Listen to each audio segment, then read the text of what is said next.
If you enjoy this content, please take a moment to rate and review it. Your feedback will greatly impact our ability to reach more people. Thank you. Whoa. Back in the studio. Yeah. This is our studio. Welcome back. I hit the record button and I was just kind of looking at it like, look at that. Yeah. Look at that thing go. Yeah. Good to see you. Yeah. Good to see you in person. Big week in Nashville this week. Oh yeah, man. This was a crazy week. Just left the state capitol. The Greater Nashville Private Capital Association just released a report that they did in collaboration with PitchBook covering the Tennessee landscape for private capital. It was a good meeting. Yeah.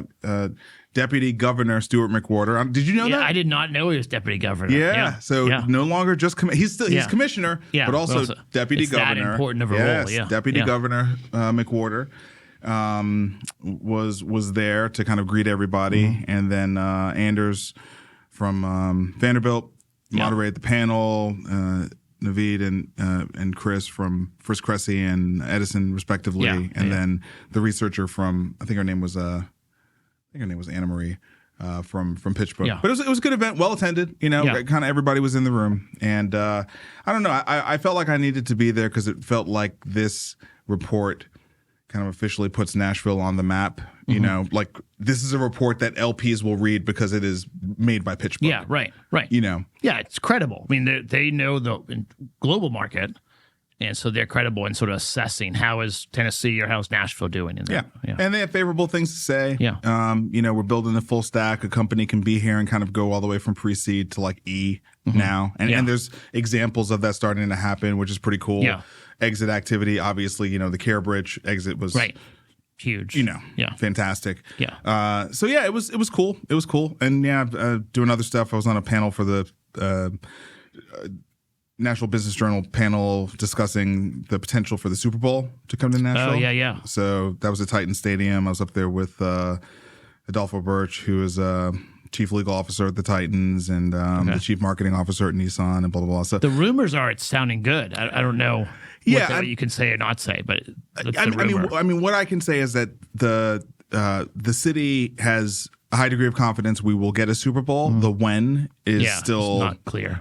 Clear. But, this is why the stadium was built. This is why we did the draft, and the draft was so successful when we did it. And so now it's just a matter of starting to kind of get everybody's head around the idea that it's likely to come and we need to get our act together. It takes multiple years to really prepare for a Super Bowl, quite frankly. So, the hotel rooms, all the local vendors, all the small businesses that need to participate and support, it's just a lot. Yeah. It's a lot.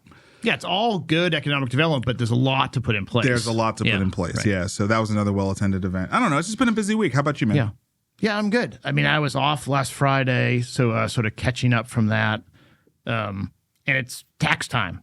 Yes. So we have a lot of entities, as you know, and so they're all due the 15th of March. Yes. LPs started calling for their K1s around March 1st. Of course. So I feel good about it, but it was a lot of hours of tax stuff this week. Yeah. So. Well, thanks for banging that out. And as always, thanks for banging out the stories for today. Yeah. So with no further ado, let's dig in.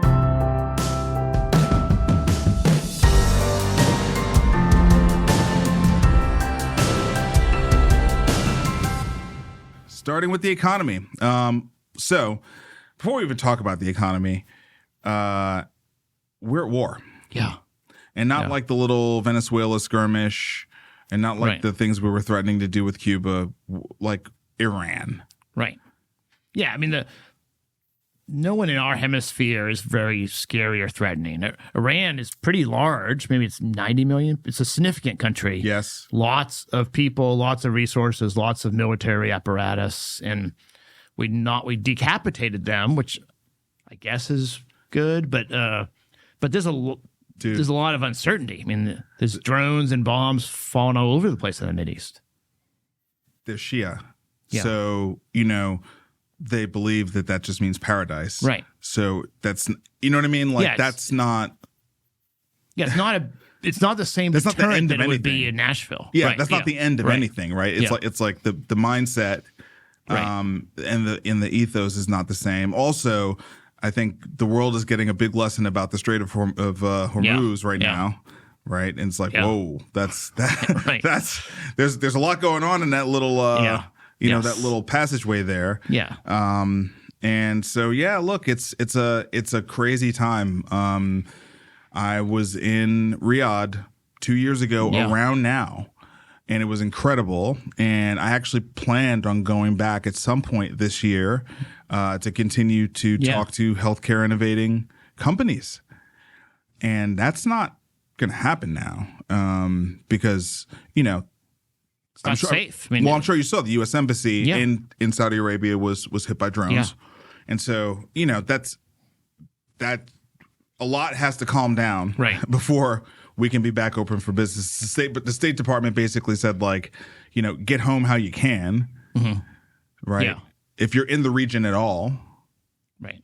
Yeah, you definitely shouldn't travel there for business if you don't have some on-the-ground operations that you have to deal with. Yeah, people can't get home. Right. Right. So anyway, I think we have to say that because now we're going to talk about this erratic chart here from the Wall Street Journal where the stock market just went up and down and up and down, you know, kind of by the day. Totally erratic behavior here. But ultimately, we're down. Yeah. The VIX is up right now at the time of recording. It's currently at 23.75, which is not great. And up 12.29% on the day. And we're in a super uncertain time. Yeah, I mean the stock market is at really high valuations, and we have a ton of uncertainty, and so I think that's the recipe for a lot of volatility. And not just uncertainty, but I would say headwinds kind of everywhere, right? Like one of the really interesting headwinds that I started to really see over this last week, Vic, was Europe tech starting to really make a case for European countries using Europe tech and getting away from big tech in the United States. I happen to use Proton VPN, and somehow I ended up on like a Proton landing page, and it was all about you should be using a European cloud, break away from big U.S. tech, you know. And I was just like, whoa, I don't remember ever seeing that before. I mean, Proton's positioning in the past has always been very secure, very private, right? But not like anti-U.S. tech. Yeah, I mean, I think the U.S. has decided, at least on the Trump administration, to sort of go it alone and think about what's good for the U.S. Hopefully, you know, ideally, that's what they're thinking about, but certainly not protecting European interests. So it's negative for the overall economy. I mean, this bifurcation of China's doing one thing, Europe's doing another thing, we're doing a different thing is just going to be more expensive, less good, more challenges. The assumption that other people have no alternatives, right, and failing to price in a discount to the market for people deciding that the erratic behavior of, you know, our nation is not a place where they want to build their future business, you know, endeavors on top of. It just seems it's like junior high level analysis. Yeah, it's an unforced error. I mean, there's no reason. I mean, we have great technology. There's no reason that we should force everyone to try to look at Minstrel and other things that, you know, are going to be good if they pour a bunch of money in there and they get a lot of customers. That just creates competition that American companies don't necessarily need. And one other point, because you were the first one to clue me in on this, but right after, you know, the Claude Department of War breakup, like the next day, Claude was having all sorts of issues, you know, and you and I were talking about how, listen, we don't want our AI taking a sick day. Right. You know, right. and we were both saying, you know, this is the kind of thing that's going to push us to running our own AI appliance. Yeah. You know, we're just gonna run one of these open source models, and we're just gonna get good at it and get used to it. Yeah. And run our own thing. You know, it's just like we're already paying a reasonable amount of money. I mean, it's a discount to what we'd be paying a person, of course. Yeah. But the new models are token hungry. You know, for sure. They're token hungry. I think Anthropic has experienced record free user adoption in the last 5 days since their brand. So it's helped their brand, and it's drove a ton of utilization. Yes. And certainly from my side, they're being stressed. Their system's capacity is being stressed. Yes. As we start putting more and more critical systems in the operations that are using AI or need to use AI, I can't have that. It has to, even if we lose a little quality, the open source models are good. I mean, and we can then at least have failovers, and otherwise we can't build our business on it. That's right. And as the world is getting more adept at the idea of agents, I think they're also going to get more adept at the idea that not every model is good for everything, right? And so, there are very specific models that are highly competitive with both Claude Code and Codex that aren't good at everything else. They may not be the best for writing an essay, but they're very competitive on the coding side. And so, I think we're going to go to Hugging Face and we're going to be like, okay, what's the best coding model? Okay, I'll take that. Right. What's the best one for doing financial analysis? Okay, I'll take that. Right. And we're just going to spend a little bit of time learning about all these things. But ultimately, I mean, it's maybe a little too wonky, but like you know, like for embeddings. We don't need really cutting edge model to do data embeddings, but we need an AI system that's live. Right. And so I think there'll be a bifurcation of what we use the really cutting edge leading models for. I'm always going to have an interest in testing them, but in production, I'm not sure you're going to need that all the time. And I don't want the risk. The benefit is not outweighed by the risk of it. Yep, completely agree. So continuing on with just sort of disarray in the economy, Blackstone played down private credit risks, and now it's been hit. Next Wall Street Journal story. Private credit has on the finance podcast circuit been bandied about quite a bit over the last couple of weeks. Vic, you want to just lay a little bit of the groundwork here? Yeah. So after the great financial crisis, regulated banks were not able to extend the same kind of loans that they would have before that. And so over the last 15 years, the private credit market, which just means someone like Blackstone has formed a fund. Right. And it's not a Fed OCC regulated bank. It's a private thing. And they have stepped into that void and offered loans to all kinds of businesses, real estate, anything that a bank wouldn't want to do. Right. And banks have moved to really only like AA, single A risk profiles. They can't afford it. They can't afford it, and the regulators don't want it. No, absolutely not. Yeah. I think you have to have like 99.5 or something like that percent success. Yeah. And so that has been fine, and Blackstone and a company called Blue Owl are probably the two biggest ones, both on Wall Street. And they've made a bunch of money pooling. Blackstone's fund is $82 billion. And they've stepped into the void and invested in these, they're not super risky. It's not like junk credit, but they're not safe enough that Pinnacle Bank or JP Morgan or one of the big banks could do it. And now as the economy is maybe getting some headwinds or, just the normal sort of changes that happen in the economy, those risky loans are the first ones that really run into problems. Right. And so there was a scare in the automotive industry. This group was, fraudulently using receivables and pledging them as collateral to multiple credit providers, which of course is not allowed, but they should be checking that. But anyway, so there was a failure and a pretty high-profile bankruptcy, which is not impactful to the overall market size, but all of the LPs started then asking questions and wondering, well, what's our loan book look like? And Blue Owl was the first one that got a whole bunch of redemption. So the way they structure these, you can get out, depending on which one, either twice a year or once a year, you can redeem out.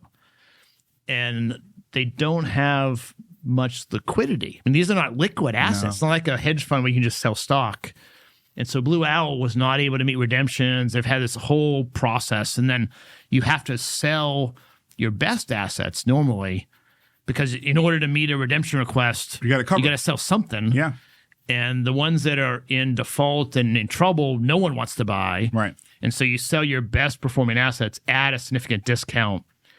And then your LPs that have been with you, they're like, well, what? I'm the fool. Why am I here? And they want to redeem too. So it ends up this bad process. Blackstone has been the voice of calm, basically saying to their LPs, to the market, it's fine. Yeah, these, unorganized, smaller groups have had issues. But this story in the Wall Street Journal, they are now being hit with significant outflow requests, redemption requests. And it doesn't matter how well you did underwriting. Like you sign up for a 10-year loan with someone, even if it's performing, if you have too many redemption requests, you gotta sell kind of all the crown jewels to do it, and then it just goes down. Yeah, this sounds like a terrible business to be in, especially in a time like this, right? Like if we're in a time where a substacker can crash the market, yeah, I don't want to be in a private market you don't want situation to be in BC credit rating. No, thing. well, it's not just that. I think it's not so much the credit rating issue; it's the LP's ability to call capital back, right? Like in venture, that's not a thing. Yeah. And thank God, right? Because it's like everyone just has to be calm. You have no choice. It wouldn't work, right? Yeah. Be calm. We're going to work through it. Right. That's the point. But man, I mean, to be taking all of the illiquidity risk of being private in these, operating businesses and not be able to hold the LPs to some long duration hold time, that's hard. That's hard. Yeah. Yeah, and I think they sold it. I mean, the way you raise $80 billion is you give a current yield and redemptions. And then everyone's like, yeah, sure. Except that then 15 years later, it's they've been making fees and doing well for a long time, but now it's going to be, hopefully it won't be an issue, but it's just something that I want to watch and like keep. This is in the volatility thing. Like it's probably okay, but it could go badly. Yep. And a judge orders the government to begin refunding more than $130 billion in tariffs. I have no idea how you even mechanically do this because of the way the tariffs work, but more than 2,000 lawsuits have been filed by companies in the court seeking to recoup their money after the Supreme Court invalidated tariffs last month. I mean, it just seems like chaos is coming out of Washington. It's just chaos. It's going to be chaos. I agree. I don't know how this is possible in a way that would be at all organized. It's going to be years of fights, and the importer, the distributor, the retailer, the customer, they all have a claim, and I don't know how you're going to settle who deserves to get their share of that. Here's a question for you. Let's put that to the side. Is this the kind of situation that could further drive down the credit rating of the country? I don't know. I'm not sure. In what way? Well, I mean, we get a credit rating. Yeah. Right. And so I'm literally just asking, I don't know the answer to it, but is this kind of criteria? Because to me, it would be like, okay, you have judgment against you. You have a bunch of judgments against the country that you owe this money, but the mechanism for you paying it back is bad, right? And you're probably not going to pay it back quickly. And so that is going to then make people think you're not a good entity to do business with. Right, so I think that's it. Like the whole full faith bit, it feels like it's going to be tested here. Now, I think most of these are going to be domestic cases, but it is going to reflect internationally. So anyway, it's just something I'm curious about. Yeah, I don't know. I didn't go there. That might occur. The credit rating in our bond markets, it's pretty clear. Like who would pay the treasury bill, sure, and how it functions. It's been doing it for a long time. The problem with this is that they have never done it before, and there's not clarity on like who is so. Yeah, there's a judgment, but who should we pay to settle this? I think it's going to be a lot of debate. Well, the Fed is going to be the backstop, right? I mean, we're already in debt. We're regularly shutting down the government because we don't have reserves and our Well, I think they have they collected this money. They have the money. Yeah, but and they can print more money. I mean, that's why I said the Fed is the backstop. Yeah. And they collected the money, but they went to debt service. I mean, you know what I mean? Like the reason why they did the tariffs is because of all the debt service that we have right now. It's not like it went to a surplus somewhere. Yeah, that's right. Maybe it'll affect our credit rating. I don't know. I think it's going to be more of a confusion, and we don't need more confusion in the economy right now. Yeah.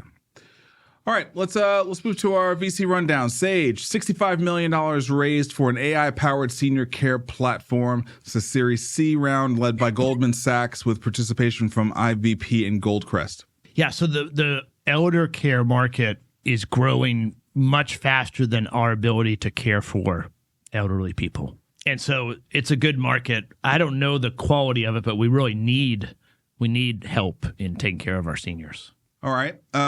Third Way Health secures $15 million to streamline front office operations for medical practices. A lot of these businesses. Yeah. But Health Velocity Capital, this is their second deal in a week that we've covered? Yeah. Right? Okay. So they're pretty active at the moment. That's good. And this company's LA-based. Interesting. Yeah. And, we have a portfolio company that's a direct competitor, so I wish them well. I just want Lena AI to beat them. But it's a big opportunity. I mean, front office, scheduling appointments, I need to move my appointment. I need to bring this lab result that I forgot last time. All those things can be really well done with AI. Yep, agreed. KeyCare raises $27.4 million to scale Epic integrated virtual care platform. So we know the folks at KeyCare. Happy for Lyle. I think this was always a really smart business opportunity. Like Epic is in and of itself, because of their market penetration, they're a real platform that you can like build a whole business on top of. And so, they've built a virtual care platform on top of it, and I think it's really smart. So congratulations to KeyCare. The round was led by HealthX Ventures, bringing the total raise to $55 million. 8VC, LRV Health, Bold Capital Partners, Ikigai Venture Partners, good folks around the table. And they also have strategics like Wellspan, Alina, and U Chicago Ventures. Yeah, so I agree. Epic's big enough to build on. I'm always a little worried sort of being reliant on someone else that I'm building on top of. But I have no reason to say that. It's just like, I don't know what happens when they're really successful. Epic can affect it. That is true. I do believe that Lyle had a really good relationship with Judy, and I think I think KeyCare got blessed. You know what I mean? Yeah. I don't think you or I have the kind of relationship to ever do something like this. Yeah. But I think if you've got the relationship, clearly, it works. Right. It's something you can scale, right? It's something you can scale. Growth Therapy raises $150 million to expand employer health system partnerships. This is their Series D. I feel like we probably covered their Series C in the past. This round was led by TCV and Growth Equity at Goldman Sachs. So this is two Goldman Sachs announcements this week. Yeah. Again, several of these funds clearly had some dry powder and have been locking and loading. BCI, Menlo Ventures, Sequoia, Signifire, and Transformation Capital. So clearly, really strong cap table. This will not be their last funding round. They've got plenty of dry powder to continue to pour into this company. And I was having a conversation with somebody today who was just like, there's just not enough therapists. Yeah. There's just not enough therapists. I mean, like, if you can manage to build up a network gathering independent therapists and bringing them, to market for employers and health systems, it's just a layup, but it's expensive. It takes a lot of money to pull that together. Yeah, and they are not always the independent behavioral health physicians and counselors are not always that excited about optimizing their office and bringing a lot of technology in. But yes, if you can organize that and maybe get them so they're not recording their notes by hand and then allow them to see 3 more patients a day, that could be really impactful. That behavior change has been the thing that's been hard. It's a huge opportunity there. Yep. All right. Moving into policy. Story is about RFK Jr., medical schools, and nutrition. So nutrition is a big part of MAHA. Yeah. Raw milk. Right. And RFK Jr. is pushing on, I think, something that we've wondered a lot about over the last 10 years. There's been a lot of discussion around why is it that our medical doctor doesn't have a basis in nutrition, right, from their education.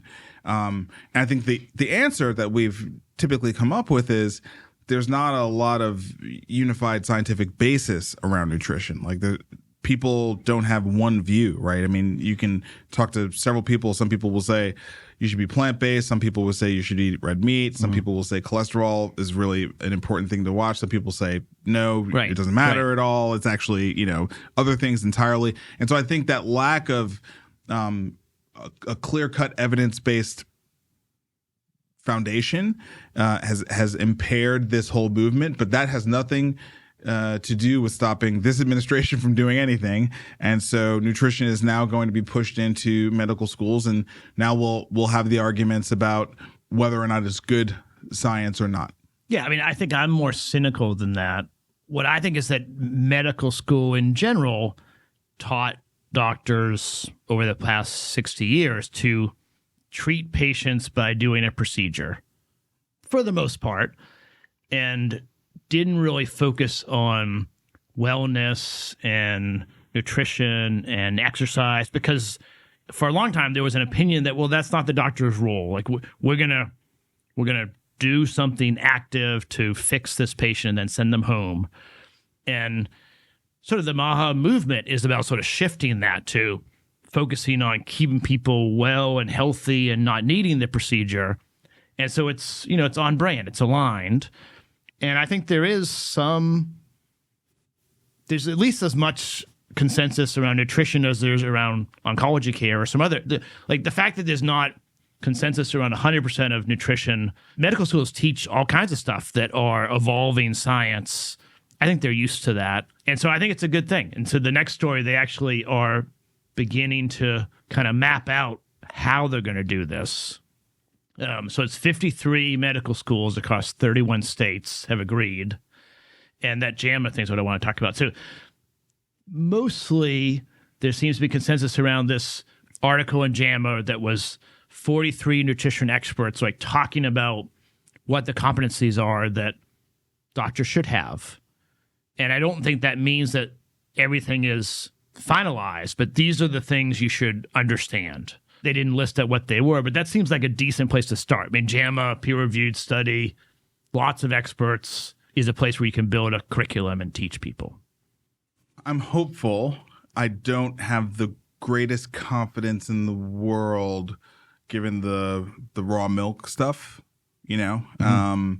But, if they can get it to a base common denominator of things that are obviously correct. Look, again, I mean, I think that it's people are going to have their choice of what doctor they want. And if they're not aligned with the way that a doctor practices or prescribes or recommends or tries to nudge, they have a choice. They can doctor shop. There's no problem with that, right? But it would be great if it was kind of based in, hey, you should have these many servings of fruits and veggies a day, and just kind of stick with things that are universal. Yeah. Because if someone, for ethical reasons, is plant-based, and the doc is like, well, you really do need to eat a steak every once in a while. You know what I mean? Yeah, that's not great. Right. That's not great. So anyway, I hope it doesn't get to that level of granularity. Yeah.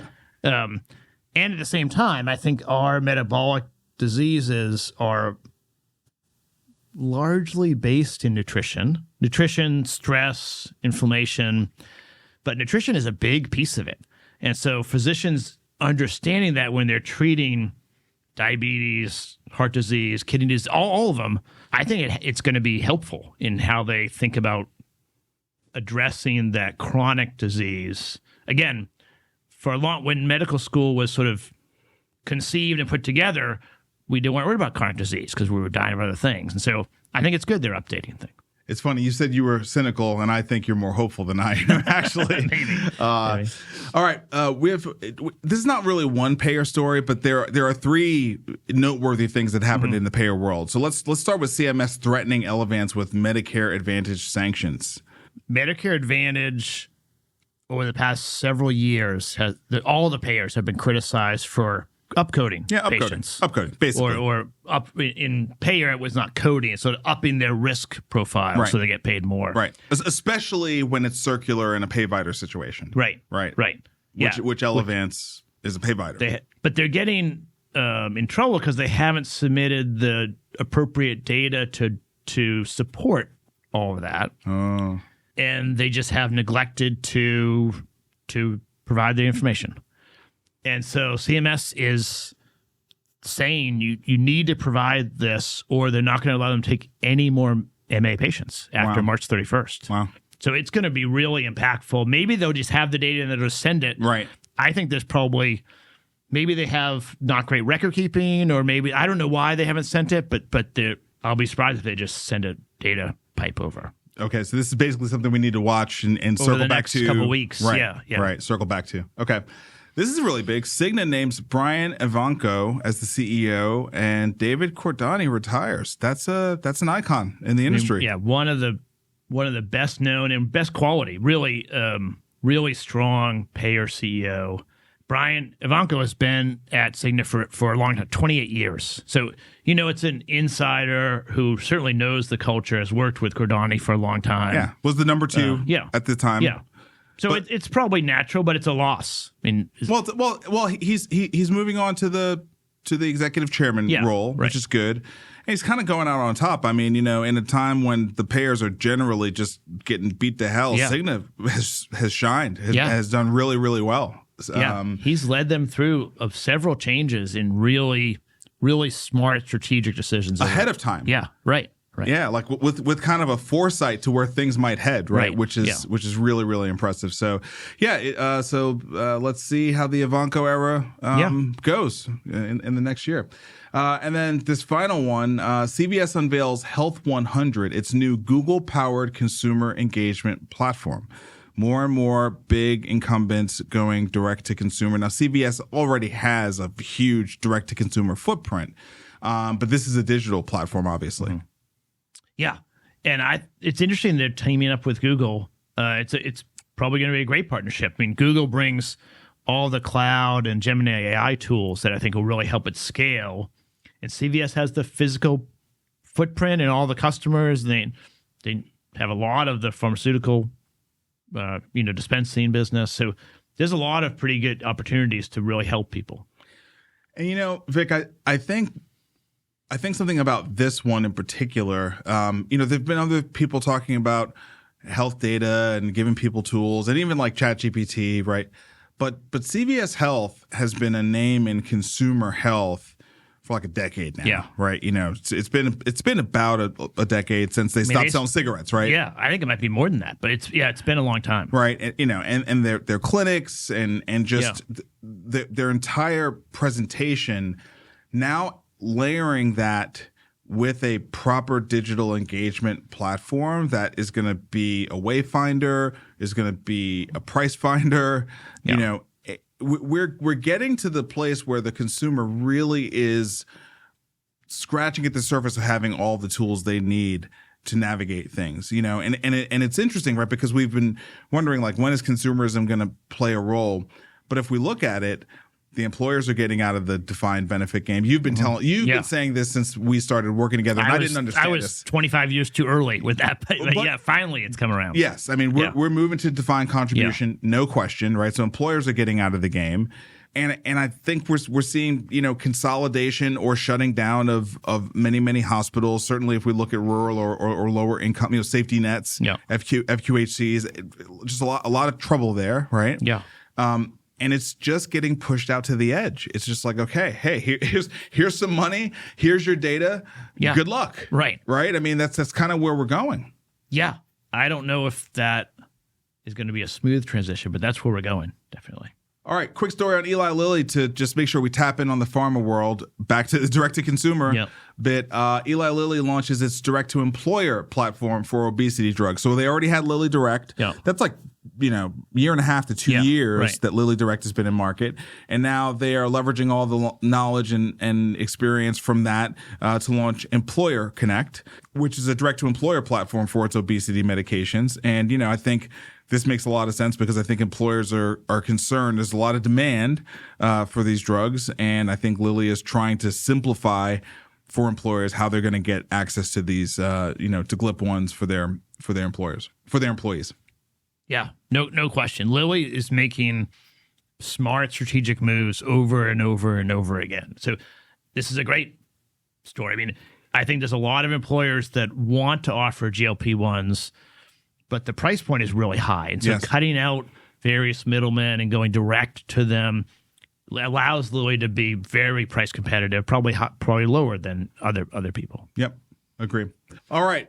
You've lined up some Web3 stories, which always makes me happy because I think it's a big week for Web3. I think we need more and more crypto Web3 stories. So, Kraken becomes the first crypto firm to win access to the Fed's core payments system. This is so interesting because during the Biden administration, Kraken was persona non grata. Okay, like Kraken could not get an audience, could not explain. They were trying to choke him out. Yes, yes, and now here they are getting the first crack at access in advance of Coinbase. Which is interesting. It makes me wonder whether or not Brian Armstrong's hard line against the last round of legislation. This may be a little punishment for that. It's possible. I think that there's a decent chance about that. Right, it's possible. Right, definitely about letting Kraken go first. Right. Out of nowhere, we're seeing Kraken first. So so anyway, what are your thoughts on this? I mean, okay. Let me just, before I say what are your thoughts, I was listening to a Blockworks podcast today. They have a show called OX Research, but they're doing a series on there that basically is about TradFi and crypto and really trying to put a spotlight on just how much TradFi has moved into the tokenization and blockchain space over the course of the last 12 months because it's happening so much in the face of so many other storylines that it's and it's overlaid with a pretty bad price season for crypto. And so people only really evaluate crypto based on price. Right. They're not looking at penetration into TradFi, traditional finance, for those who are what does TradFi mean? They're not looking at the penetration. They're not looking at the overall flows. A lot of the flows issues is because the ETFs has taken all the steam out of the engine between ETFs and also the digital holding companies, Strategy, et cetera. They're affecting the price, quite frankly, of Bitcoin and some of these other assets. So anyway, long story short, Kraken has access to the Federal Reserve's core payment systems. Last week, we were talking about Coinbase being the everything app and now allowing you to trade, pure stocks on it. Right. What's your read of where we are March 5th, 2026, in terms of, the progress of crypto as a finance firm? Yeah, so I think these three stories are all about crypto being sort of allowed into the TradFi club. And now, instead of the administration in D.C. and all of Wall Street 5 years ago trying to kill crypto and make it go away and send it offshore, now being welcomed in. The Fed is giving Kraken access to all their payment rails, which is incredibly powerful. There's a lot of businesses and banks that need to get their that last mile payment has to come onto the Fed system. You can move it around in a stable coin all across the globe, but when it comes to Nashville and I got to go to Pinnacle Bank, I got to be on the Fed system. Yes. And Kraken having that last mile, and they won't be the last one. I'm sure it's a big win for them to be first, but there's going to be now several. It's a huge advantage. And I think it's because the Wall Street banks are also moving very quickly into crypto. So 100%. It's all the same. TradFi is going to be turned into Web3. Yeah, and I also think this is the federal government and the Federal Reserve trying to re-embrace Kraken before they went fully offshore because they were headed offshore. Yeah. And they're a big platform, right? Yeah. With a lot of volume running on it and a lot of liquidity and actually quite good proof of reserves. Oh yeah. And so I have an account at Kraken. Yeah. So I think this was one of those hey, let's make sure Kraken doesn't go fully EU or something like that, right? Which they were going to. They were headed that way. Right. Yeah, exactly. So I think this is a win for the U.S. No question. I think this is great. Okay. This is a post on X. Rob Fernandez at Rob2775, the owner of the New York Stock Exchange, invests in crypto exchange OKX at a $25 billion valuation just weeks after subsidiary-backed acquired blockchain infrastructure platform DTR. The New York Stock Exchange will use OKX for regulated crypto futures. In return, OKX will offer tokenized equities to users. Man, it's all just blurring together now, Vic. Yeah, so it's all last week was together. Coinbase. Now, the way I read this is the New York Stock Exchange is investing in a partner to tokenize all the stocks on the exchange. Correct. That's what I think the investment means. Yes, I think that's right. Because it's all going to be tokenized. Yeah. Because the SEC said it's all going to be tokenized in the next 5 years. And it's easier. I mean, it's going to streamline the New York Stock Exchange's infrastructure and make it more accurate and 24/7, all the things that we know is much better about it.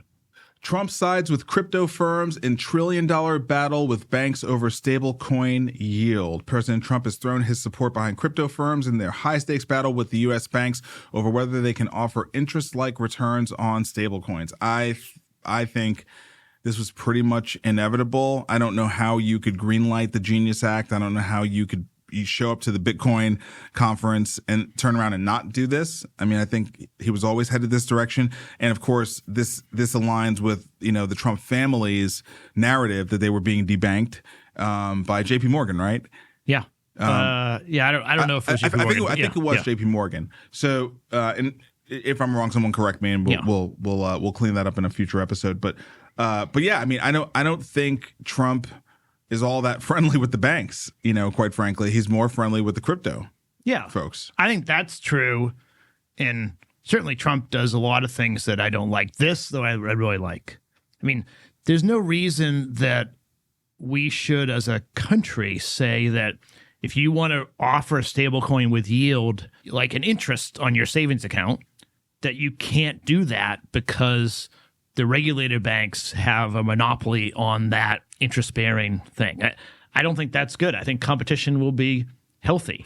Okay, and just for a second, the requirements on banks to stay within regulatory compliance are significant. And the trade-off was that allowed them to offer yield-bearing products. Why should banks have to be so highly regulated if you're going to let the crypto folks come in and offer the same valuable product, but not have to be as highly regulated as they are? I think that's probably the banking industry's question. Yeah, well, what I would say is that if you are allowed to loan out under a reserve requirement and sort of be able to loan much more than you take in deposits, that drives a need for regulation, in my mind at least. So it's the reserve requirement and that ability to sort of create money through that process. Mm-hmm. The stablecoins, I think they have to be, in the Genius Act, one-to-one backed. You can't do that like, okay, we bring in $100, now we can go loan $1,000. If they bring in $100, they have to back it with, I think it's T-bills. Like you have to back it with one-to-one treasury bills. That seems like enough of a sort of advantage to the banks that they, as they take in money, they can make more than 100% of the loan volume. And I think that drives a need for regulation to make sure they're doing that right and that they don't have runs on them. All those banking regulations, I think, are largely tied to the reserve requirements. Can I ask a technical question? Because I really don't know the answer to this. No, I don't know if I will. Okay, so Coinbase was offering yield, but they weren't offering it on base stablecoin. They were offering it on USDC, which is Circle's stablecoin. I think Circle is the entity that has to have that coin back, not Coinbase, right? I don't know that detail. I think that's right. Circle is the one that cannot offer yield. Correct, but they also are the one that has to keep it one-to-one back. And they have to keep it one-to-one. They're the issuer. Yes. Coinbase is simply saying for custodying it, for presumably then I get to use it for other means, right? Which is not a one-to-one back. That's effectively fractional reserve. Yes. Now I get to offer yield. So it's not quite the same, right? Well, I don't think Coinbase is regulated by the Genius Act. They're not. I don't know that they are offering a stablecoin. But are they regulated by the FDIC and the bank regulators? Yeah, I don't think they are. Yeah. So I guess that's you see what I'm saying? Yes. Like that's where I'm like, ooh, I understand the bank's point because the regulatory burden is pretty significant, and the trade-off for that burden and the expense of that burden is you get to offer this unique feature that's right. to the general public. So anyway, like, Yeah, so- this is going to have to be worked out, and I understand the crypto industry's perspective on this as well. I don't think they should be hamstrung. Like yield, certainly staking yield is a fundamental feature of crypto, right? So of course the centralized exchanges will want to do something like that. You can't sue us. You can't regulate Ethereum away from offering stake, but I mean, Coinbase is not Ethereum. Yeah, I mean, I think the Genius Act is only for stable coins that don't change in price. Yes, it's about the issuer of a stable coin that is pegged to either the dollar or euro or some fiat currency. Not the custodian. Not the custodian, right. And on that one like narrow point, if the T-bill rate is 4%, I think it's healthy to have competition where maybe Circle will start offering 1% yield, and they're netting 3%. And then Kraken will come with a stablecoin they produce, and they want to pay 1.5%. And there'll be a healthy competitive dynamic there that's good for consumers. That's why I like it. But the reserve requirements and the custody and kind of, what do you call it? Rehypothesize. I'm not saying that right. Rehypothesizing, like where you take the asset and then you loan it out again. That is, I think, needs to be regulated with dollars at banks and with other assets at Coinbase or anyone else. Yeah, I mean, I'm reading through this article, and really, they're using the Coinbase. They're using the Coinbase, example here, right? And Coinbase's shares surged 15%, and J.P. Morgan and Bank of America fell 1%, right? And I think really what this is going to drive is bank adoption of stablecoins. I mean, the banks are simply going to have to compete, and set these rails up and do digital assets. That's what's going to have to happen, and that's more TradFi adoption, right? I mean, I don't think they're going to be able to lobby their way out of this one. I think they're simply going to have to embrace and compete with Coinbase and offer, a more comprehensive platform, which, by the way, like would not be the worst thing in the world. Like if something actually drove the great banks to create more fintech-like experiences and not like these like banky website experiences, like that's not the worst thing in the world. Right. That's not the worst thing in the world, AI. We're at the end, my friend. Yeah. OpenAI CEO Sam Altman defends Pentagon work to staff, calls backlash really painful. Well, listen, this guy is just. And by the way, my response here is not to the fact that OpenAI did the deal with the Pentagon. That's like, to me, I think, of course they did. Yeah. OpenAI is reeling. They need every bit of business they can get. There's nothing about this that surprised me, right? Because the business is in trouble. The valuation is way outside of their capabilities to catch up to, right? But him, really painful. This guy is just so swarmy. I just cannot. It's hard to have sympathy for Sam Altman because he's created the whole thing himself. Yes. So I don't have sympathy. If it's really painful, fine. I mean, he did it. So if he didn't want to have no values and just take the deal that Anthropic walked away from, he shouldn't have done it. Correct. But there was no chance he was going to not take it. Nope. And so, yes, I mean, I wanted to just mostly have our listeners be like, Anthropic walked away on the same day. I think Friday, OpenAI was happy to sign the contracts. And now they're saying that they are surprised about the backlash, and the backlash is painful. I mean, it is what it is. I just wish he would say, I understand the backlash. Yeah. This is a very, very tough decision to make. I made the decision that I think is the best for both our company and the country. Yeah. End of story. Like, just, you already made the decision. Right. Like, you should just, like, own it. The really painful victim thing, this guy is the worst, man. I just cannot. Yeah.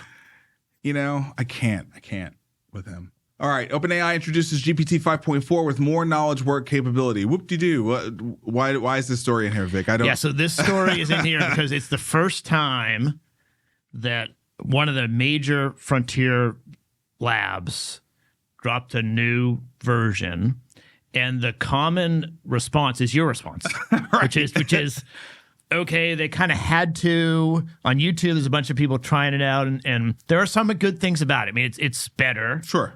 And it's better for agentic purposes. There's a lot of good stuff about it. But everyone seems to be saying it's GPT's last big chance to actually recoup, the mind share and the opinion that they're a leader. And there's not a lot of, it just came out today, but there's not a lot of people saying like mind blown, it's great, it's good.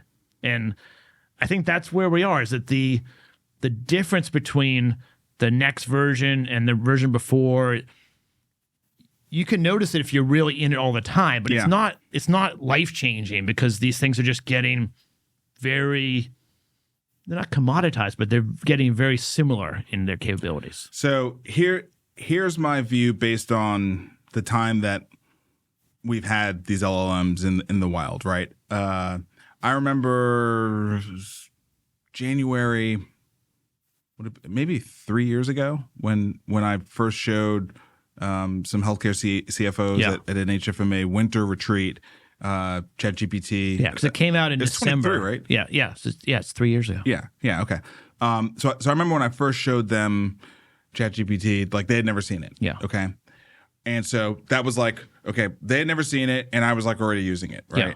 And then I remember when I was like, I'm using Claude, and like no, I don't want to say no one was using Claude, but like you had to be like really all over this stuff. You had to be a developer, really. I mean, it was called Claude Code. It was 6 months before you realized that regular people could use it too. Yeah, and now I'm not using it yet, but I'm starting to screw around with the open source models. Yeah, right. Because to me, Claude is of the frontier models, Claude's the winner.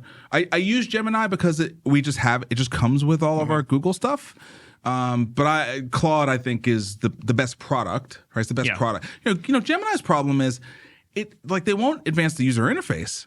Yeah, you know what I mean. Like give me a project thing where I can put the threads together. I mean, the single threaded thing still in March of 2026 is just like insane. I don't think Google is. I don't think they care. They're not trying to win the product war. No, they're trying to win the intelligence, the AGI, full stack.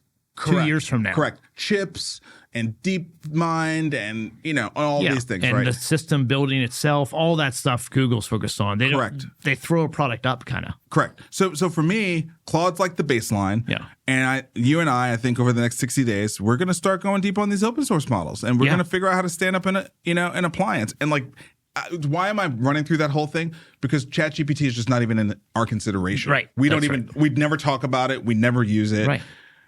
We use Manus before we use ChatGPT. Yeah, that's right. I love Manus. I still like Manus. Yeah, it's just not. Who cares? To me, they're not relevant. No, I don't think they're relevant either.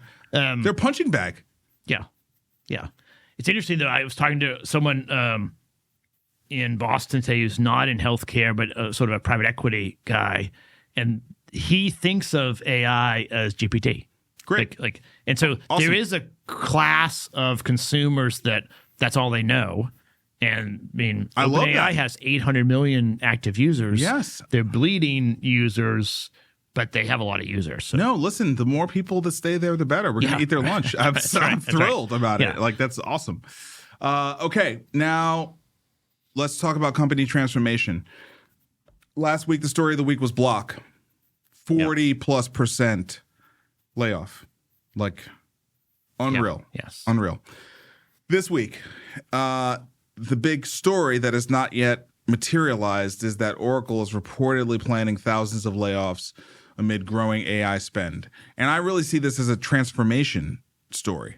They believe in order to be competitive, they're going to have to have a more agentic workforce. Period. End of story. It's not just margins. I think it's performance.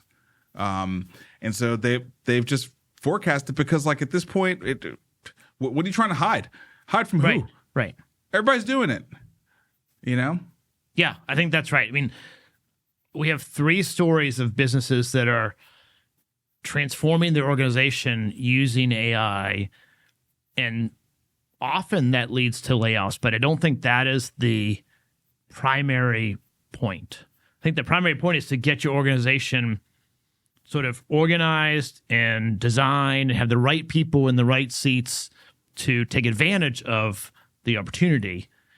And there's a lot of people that are not interested, or they didn't get involved, or they're kind of resistant, and Oracle's going to save money there and then run towards the AI. 100%. Morgan Stanley is laying off 2,500 employees across all divisions. This is 3% of their workforce, shifting business priorities and individual job performance. In other words, AI. Yeah. And it was interesting because the financial results seemed pretty strong. None of this stuff has but anything it didn't to matter. do. Right, it didn't matter. They're using this time just to say we are doing layoffs and we're reorganizing. And I think the companies are being rewarded for it. And so it's going to be a trend. I mean, we had Block last week, 3 more this week. I think by the fall, it's just going to be like how business is done. Yeah. And who's hiring, Vic, other than healthcare? Healthcare is the only one. All right, but I actually saw in our portfolio, I saw an empathetic AI patient agent that's like using scripts and tricks to help the patient share and feel empathetic. So for a long time, I thought empathetic care was going to be a human thing, and I don't think it is. Nope. Yeah. Nope. I definitely don't think it is either. Yeah. Okay, final story. Not a layoff, but maybe foreshadowing one in maybe a year. Mm-hmm. This is a profile story from the Wall Street Journal about a guy named Klee Papas, who is working at Colgate. And he is there as their AI evangelist and working through the entire company and just driving AI adoption and transformation through a 220-year-old toothpaste company. Yeah.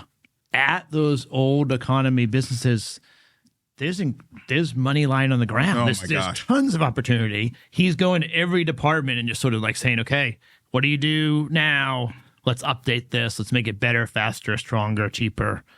And it will be, I think it'll be transformational. It probably also will lead to fewer people, but it'll be better products and more profits and everything. So I like this one, and you know, we'll put the link in the show notes here. But I like this one because we've just been hearing about layoffs. Yeah, and this is kind of a profile. They're not laying off yet. Yet. I mean, you know, but I'm glad we're covering this because it makes me feel like we should have covered that Lenny podcast with the CTO from Block. Yes, when they were talking about Goose, right? Because then we would have had you know, I mean, we did the callback. We did a callback, and we were watching it, but I don't know. I mean, I have 2 sons. You have 2 sons. Like, what are we going to tell our kids? Where are the jobs coming from? And I think that it is true there's going to be layoffs, but it's also true that if you work with Eli and you really try to learn about it, like, it's very approachable how to learn these things and get involved, and then you can find a role to play. Yeah, you can train the thing, and then eventually you're gone. Entrepreneurship, people. Yes. Entrepreneurship. I'm sorry to tell you, that is going to be it for as long as capitalism actually still functions. Yes. Entrepreneurship. Okay, that's it. That's my PSA for the day and the week. Love you. All right, man. Good show. Yeah. Are we in the office next week? I am. Yeah, I'm here. Awesome. 2 weeks in a row. Yes. Look at us. All right, man. Good show. I'll see you next week.